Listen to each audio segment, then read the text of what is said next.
like the biggest, I guess, out of every, broad scale, out of every IUL or financial plan that you've ever done, what's the most common reason that people aren't where they want to be financially?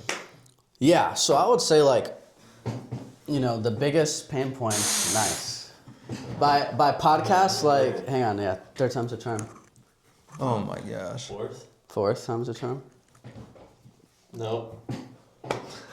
Just wasted one of my velos. Damn it, bro. Dude, I still got another one in, but need another one. That was a bad toss. Let me see this. Alright, we're over this. Get some air. There you go. Damn, there we go. 9 times the charm, right?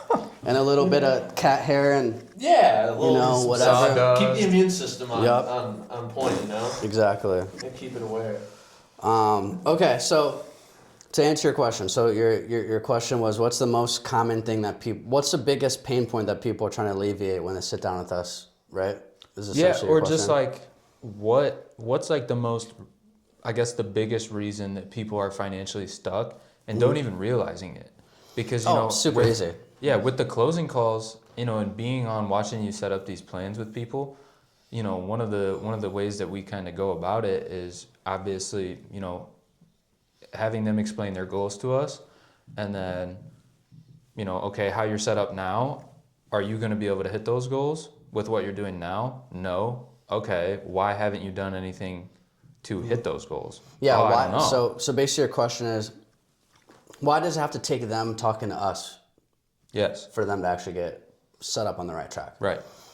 Very simple. So I travel around the country all the time. I do keynote, talks and education stuff. I go talk to groups of people all the time about this exact thing. So I appreciate the question. This is right in my wheelhouse. So it's very, very, very simple. The reason why people are never financially set up until they literally come talk to us is because this nation is ridiculously financially illiterate. And that is by design. So, I think with the Epstein files and everything coming out now, we all know that the you-know-who's, that they control the whole entire educational system, right? And so there is nothing in school that actually teaches financial literacy, how to do your personal finances, how to get wealthy. One thing that I always say on stage when I'm talking to people is, it's well known that real estate is the #1 creator of millionaires in the United States, right? Everyone knows that. It's not taught anywhere. If that is the case, if real estate is the #1 contributor to millionaires in this country, why the fuck is there not one single class on how to invest in real estate in school? There's not even a college class on it. No. There is no curriculum on the most well-known contributor to millionaires in this country, real estate. There is no curriculum in our schooling systems that teach us how to create wealth with real estate. All school does there is nothing. Us how to do a 9 to 5. School just teaches us how to be obedient little goyams. That's what school teaches us. Little Gentiles. That's all school teaches us. Slaves. That's all. Right? It is. Okay, and why would you say that is? Because wealth creates power. Right? And there's a really nation of workers, not thinkers. Exactly. The Rockefeller Foundation created the educational school board in this country. Yep. The guy who created the educational school board in this country literally has a super famous quote that Max just said, that is, I want a country of workers, not thinkers. Right? So people just work. The #1 question that I have, 99% of the clients that we talk to, they want to invest in real estate. Okay, why haven't you invested in real estate? I don't know where to start. Well, geez, motherfucker, how about you think? Yep. How about you just start thinking a long time ago. Yeah. And that's one of the main. Go do this, go do that. But you can't blame them. You can't even blame them because they have been set up to fail from the very beginning. Yep. On purpose, intentional. Because guess what? BlackRock Zillow is buying all the real estate. These huge private equity firms are buying up all the real estate, right? Why? because they want to create a country and they want to create a society where it's like you will own nothing and you'll be happy about it. Right, which is leading into like more of like a communist type of government, which is where like you own nothing. The government owns everything, and the people own nothing, and you will be happy about it, right? So, like what we do is we educate people not only how to set up their personal finances so that they are able to hit those financial goals, which is typically invest in real estate smarter, faster, and safer, but we also help them get into real estate. Yeah. That's something that none of our competition does. They'll just sling them an insurance policy, or they'll just sell them an IUL, and that's it. Yep. Like we are the only guys that actually have, like myself, like I'm a capital raiser for multifamily syndications. Yep. Multifamily apartment complexes. So like I actually send deals out to all of our clients that have cash value in their life insurance policies, and then they have the option to actually partner up in our deals with us. And we educate them and we teach them and we show them how to invest in real estate. Yeah. Nobody else does that.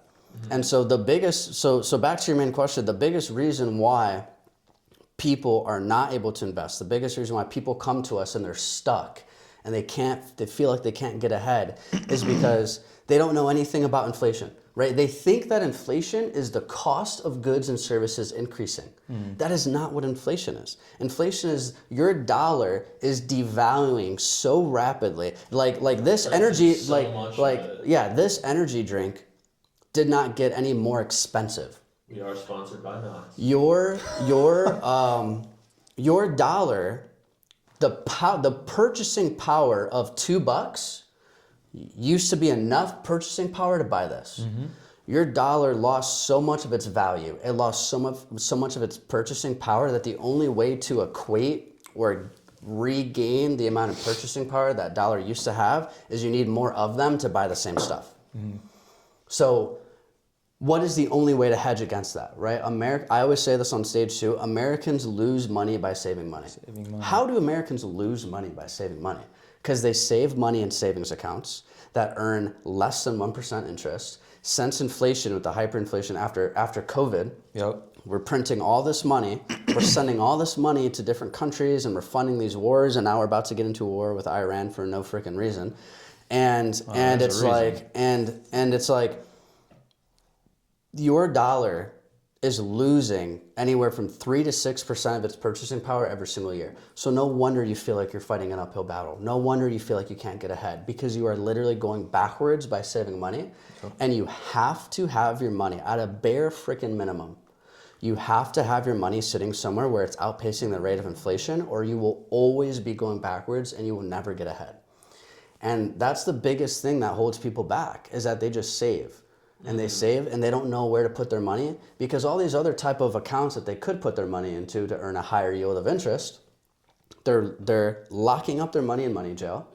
They can't touch that money, and then if they do touch that money, now you're going to pay capital gains tax on that money, right? And then a lot of people, it's like the first asset that they have, they don't want to get rid of the asset.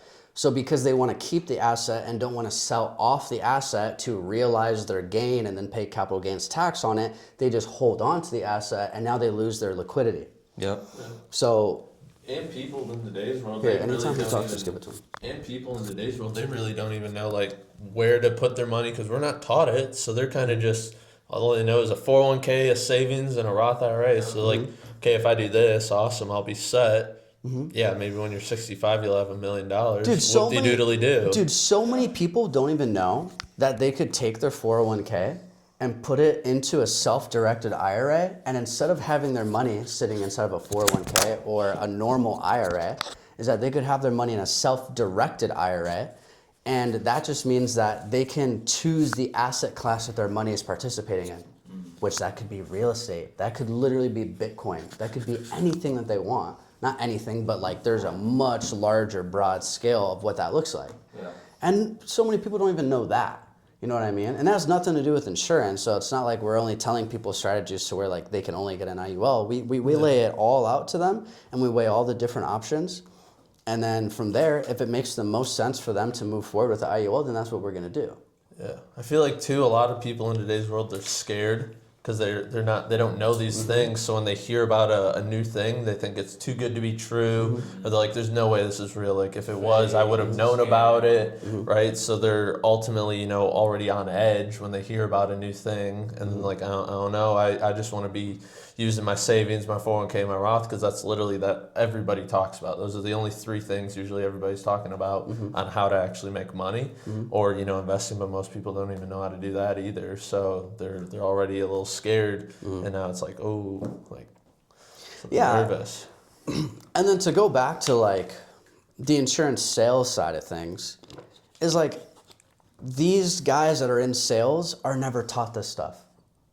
Right? So they're not even progressing in their career at all. All they know how to sell is this freaking low ticket, high chargeback freaking final expense policy. Yeah. 90% of the insurance space, they just sell final expense business. And that just blows my mind because that is the shittiest, low quality business that anyone could write. And I would die on that hill because I've sold both. And most of the guys that come from different agencies have seen that. And they don't want to do that anymore, and they want to get into like the high ticket stuff. Because if somebody is getting an IUL, specifically because they're intentionally putting money into a policy to earn a high yield of interest, tax-free, zero market risk, because they eventually want to take loans against it to start purchasing assets with it, they're not going to charge back on that shit. No. Right? Versus like little Patsy, who is getting $1,200 a month in Social Security, and her rent is $1,000, and she only can use that other $200 for groceries, and she has a $35 final expense policy that literally pays us like $300-400, and then she can't make that payment, and then it it charges back. It's like, what type of people do you want to be talking to? Like, do you just want to dial your whole entire career old people that are on Social Security who can't even afford $40, $50, $60, $70?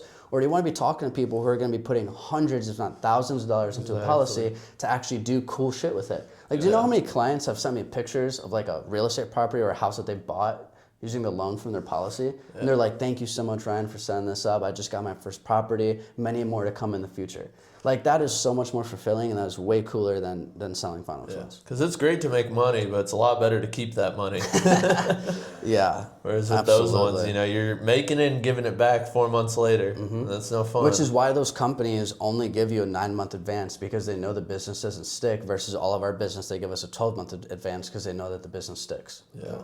Like, it comes that's down to just writing right good business and actually maintaining your client relations too, which a lot of people don't in this industry. They hit them up, they sell them, and then never hear from them again. They hit Wham and bam, quit. wham bam, thank you ma'am, catch you on to the next. Yep. Right? So